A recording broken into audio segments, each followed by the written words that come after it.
കീർത്തനങ്ങൾ അദ്ധ്യായം 69. ദൈവമേ, എന്നെ രക്ഷിക്കണമേ. വെള്ളം എൻ്റെ പ്രാണനോളം എത്തിയിരിക്കുന്നു. ഞാൻ നിലയില്ലാത്ത ആഴമുള്ള ചേറ്റിൽ താഴുന്നു. ആഴമുള്ള വെള്ളത്തിൽ ഞാൻ മുങ്ങിപ്പോകുന്നു. പ്രവാഹങ്ങൾ എന്നെ കവിഞ്ഞൊഴുകുന്നു. എൻ്റെ നിലവിളിയാൽ ഞാൻ തളർന്നിരിക്കുന്നു. എൻ്റെ തൊണ്ട ഉണങ്ങിയിരിക്കുന്നു. ഞാൻ എൻ്റെ ദൈവത്തെ പ്രതീക്ഷിച്ച് എൻ്റെ കണ്ണ് മങ്ങിപ്പോകുന്നു. കാരണം കൂടാതെ എന്നെ പകയ്ക്കുന്നവർ എൻ്റെ തലയിലെ രോമത്തിലും അധികമാവുന്നു. വൃഥാ എനിക്ക് ശത്രുക്കളായി എന്നെ സംഹരിപ്പാൻ ഭാവിക്കുന്നവർ പെരുകിയിരിക്കുന്നു. ഞാൻ കവർച്ച ചെയ്യാത്തത് തിരികെ കൊടുക്കേണ്ടി വരുന്നു. ദൈവമേ, നീ എൻ്റെ ഭോഷത്വം അറിയുന്നു. എൻ്റെ അകൃത്യങ്ങൾ നിനക്ക് മറവായിരിക്കുന്നില്ല. സൈന്യങ്ങളുടെ യഹോവയായ കർത്താവേ, നിങ്കൽ പ്രത്യാശ വയ്ക്കുന്നവർ എൻ്റെ നിമിത്തം ലജ്ജിച്ചു പോകരുതേ.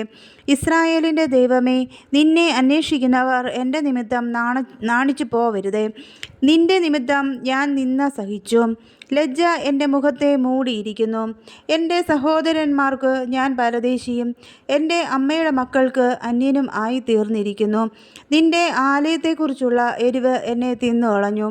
നിന്നെ നിന്ദിക്കുന്നവരുടെ നിന്ന എൻ്റെ മേൽ വീണിരിക്കുന്നു. ഞാൻ കരഞ്ഞ് ഉപവാസത്താൽ ആത്മതപനം ചെയ്തു. അതും എനിക്ക് നിന്ദയായി തീർന്നു. ഞാൻ രട്ടുശീല എൻ്റെ ഉടുപ്പാക്കി. ഞാൻ അവർക്ക് പഴഞ്ചൊല്ലായി തീർന്നു. പട്ടണവാതിൽക്കൽ ഇരിക്കുന്നവർ എന്നെക്കുറിച്ച് സല്ലപിക്കുന്നു. ഞാൻ മദ്യപന്മാരുടെ പാട്ടായിരിക്കുന്നു. ഞാനോ യഹോവേ, പ്രസാദകാലത്ത് നിന്നോട് പ്രാർത്ഥിക്കുന്നു. ദൈവമേ, നിന്റെ ദയയുടെ ബഹുത്വത്താൽ നിന്റെ രക്ഷാവിശ്വസ്തതയാൽ തന്നെ എനിക്ക് ഉത്തരമരുളണമേ. ചേറ്റിൽ നിന്നെന്നെ കയറ്റണമേ. ഞാൻ താണു പോകരുതേ. എന്നെ പകയ്ക്കുന്നവരുടെ കയ്യിൽ നിന്നും ആഴമുള്ള വെള്ളത്തിൽ നിന്നും എന്നെ വിടുവിക്കണമേ. ജലപ്രവാഹം എൻ്റെ മീതെ കവിയരുതേ. ആഴം എന്നെ വിഴുങ്ങരുതേ.